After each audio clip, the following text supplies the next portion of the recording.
As lawmakers, we are here to serve people. Our main mission is to work on issues that will positively impact the constituents we are sent to serve in Washington. And to do that effectively, we need to engage directly with the American people, to get a sense of their major concerns, of what's happening in their day-to-day lives, and how we can make it better. Over the past week, I set out just to do that. Because Democrats' reckless spending has led to inflation, I've asked American people to send me their stories about the soaring inflation, but how does it personally affect them and their families? The stories that I heard are just devastating. There's a few here I'd like to bring up.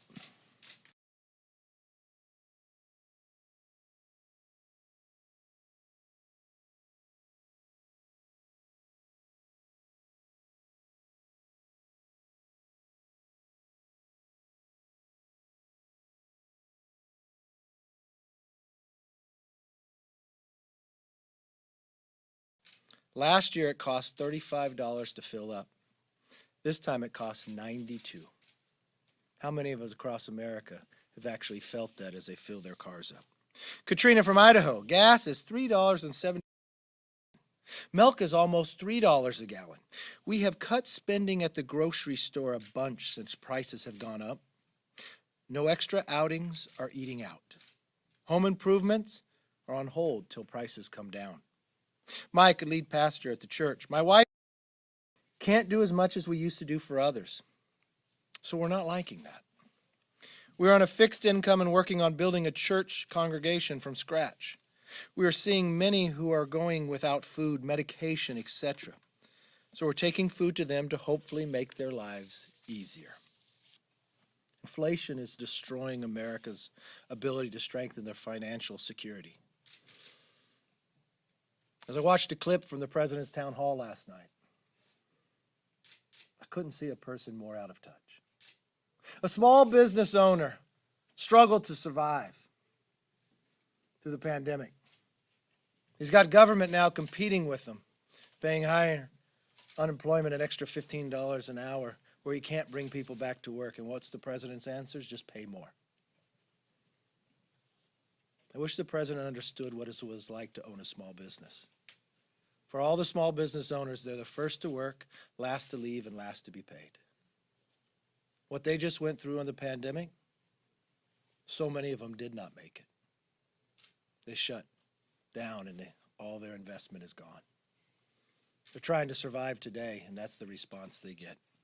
Prices going up. Now, this is not just Republicans sounding the alarm on inflation.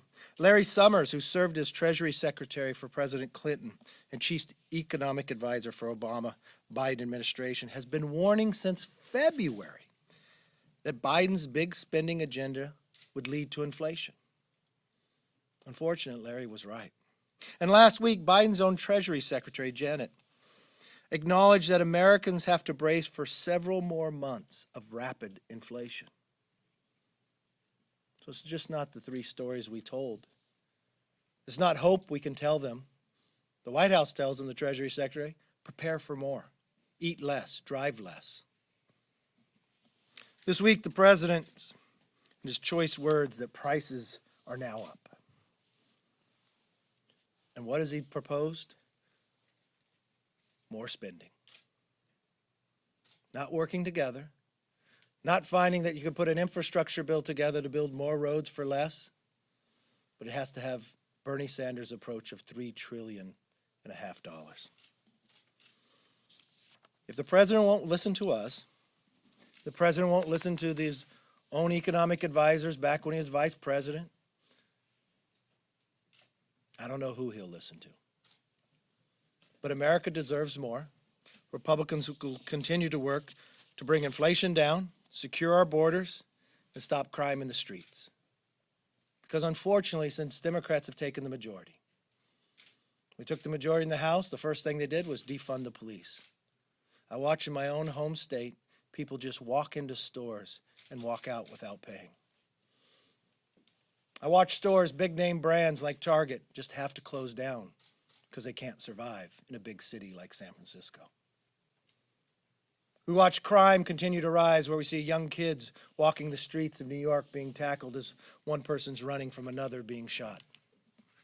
Or in Chicago, where they defunded the police, where a man and woman are pulled from their car and shot on the street dead. We watch a border wide open with the new policies of this administration, where fentanyl has increased by more than 300%. That goes to every single city in America and adds to the deaths of our youth and others. It is time to stop that, to make sure the next century for America could be theirs. With that, let's open it up for questions. You know we wrote your question down. Should I answer it before you ask it? Sure. Go ahead. In your view, what is so wrong with having Liz Cheney and potentially Adam Kinzinger serve on the select committee? Potentially they could provide some level of ideological balance to this committee. What is wrong with having one or two members of your conference join with Democrats to investigate what happened here? You know it, and we predicted it back at the very beginning. This is a sham committee that's just politically driven by Speaker Pelosi. When we proposed to do a commission back in January, she said no, she just wanted to make it political. When we responded back to her, she waited 10 weeks to say anything else. I don't think anybody in America, I think even your viewers understand what a sham this committee is and how politically driven.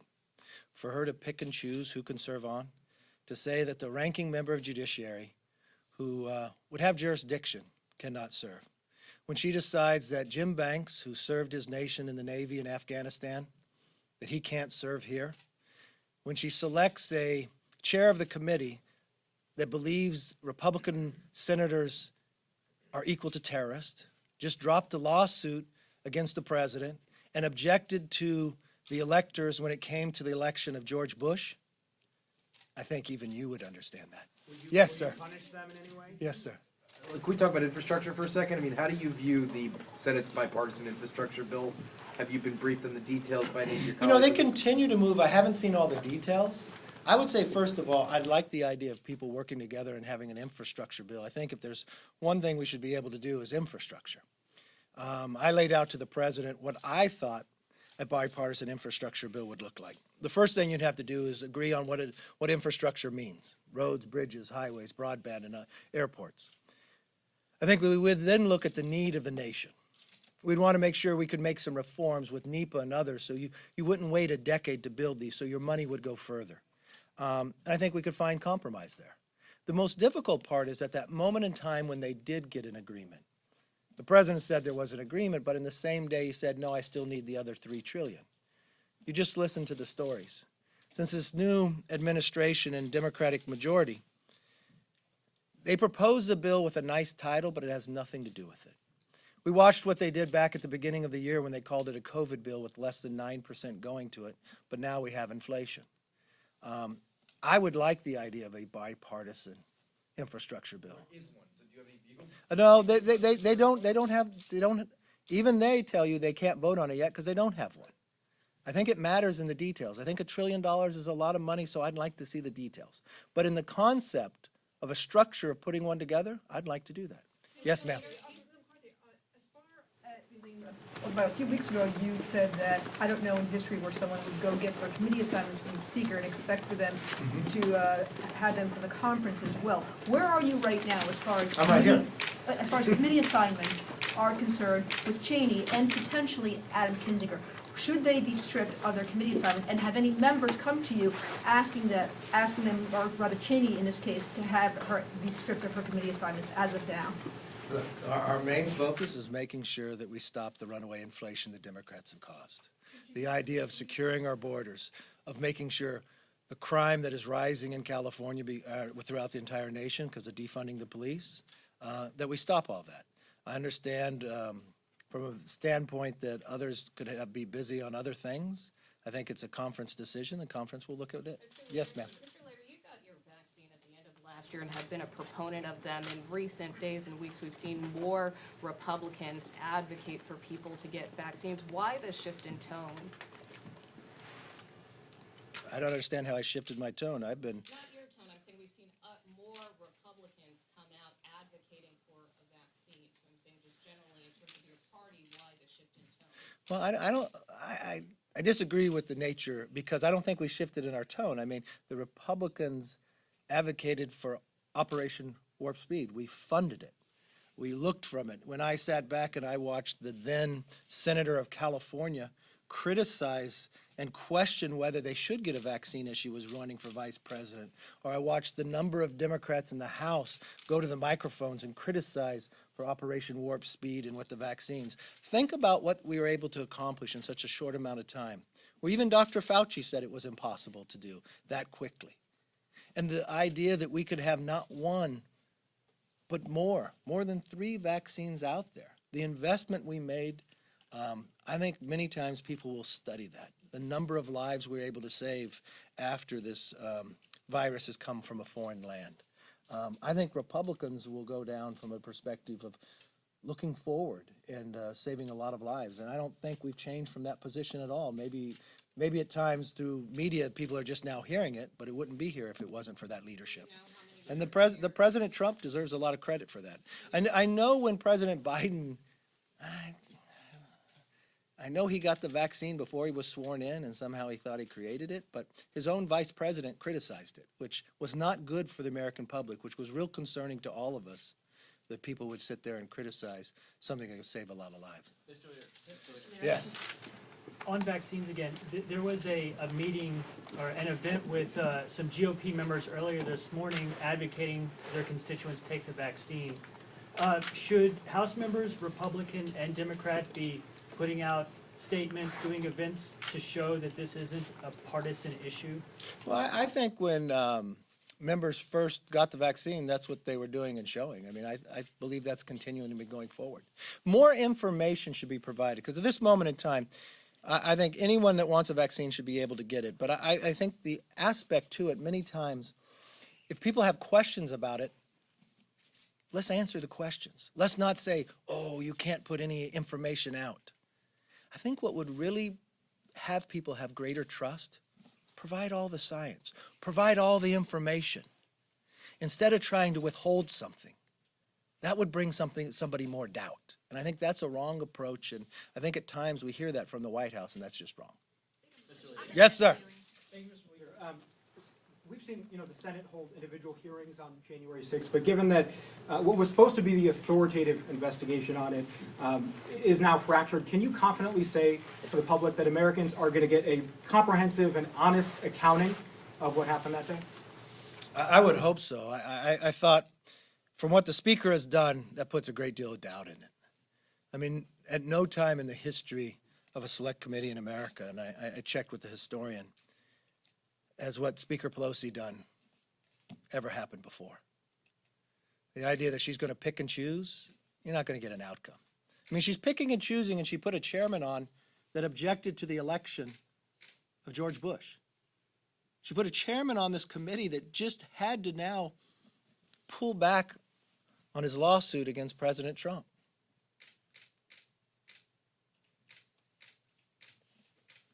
And she questions having Jim Banks, a naval officer who served in Afghanistan, that somehow she predetermines.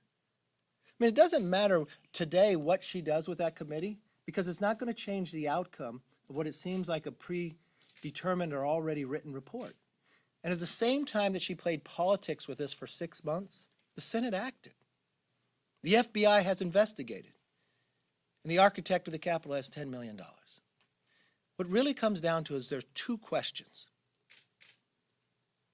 Why were we so ill prepared? If you read the Senate report, you know they knew at December 14th. Why were we so ill prepared? Second is, you got to make sure it never happens or has the ability to happen again. In that meantime, since that January, we have lost Officer Evans on Good Friday. From a driven individual that could be politically motivated. I think everything should be looked at. Yes. Leader McConnell has said that in an interview that he thinks Democrats are going to need to go this alone, Republicans won't vote for it, and Democrats should fold it into their reconciliation bill. What's your position on the debt ceiling? How would you like to see the issue dealt with? And do you think Democrats should put it in reconciliation and vote for it themselves because Republicans won't? No, I think Democrats should put in reforms. The idea they want to do, you've got inflation caused by their spending. They have warning from their own Democrats, warning from their own economic advisors. If they go forward with this, they will get inflation. They went forward with it. They got inflation. Inflation is a tax on every single American. You just listen from the first story of a retired police officer and National Guard in Arkansas. That just last year he paid $35 to fill up his truck. Today it's $92. Or that mom who says they can't eat out anymore. This is the effects of their action. And what do they take from that? To propose to go spend another $3.5 trillion. I can't think of one Republican that wants to vote to allow them to do that. So they should think long and hard about what they propose to do and with the debt ceiling coming. And I think for all Americans, they should listen to America of the damage that they're causing. Not just in the crimes in the streets because they defunded police. Not just the drugs that are coming into America because they opened up the borders. And it's not just drugs. They are catching terrorists on the watch list. These are not the senators on the other side that they believe are terrorists. These are actual terrorists from Yemen that are on the watch list that are coming across this border. There's inflation rising that we haven't seen in more than a decade. That is a tax on every American. So when it comes to a debt ceiling, they should take it very serious, think it long and hard, and they ought to stop digging the hole that they are creating for America and change course. Thank you very much. Have a good weekend.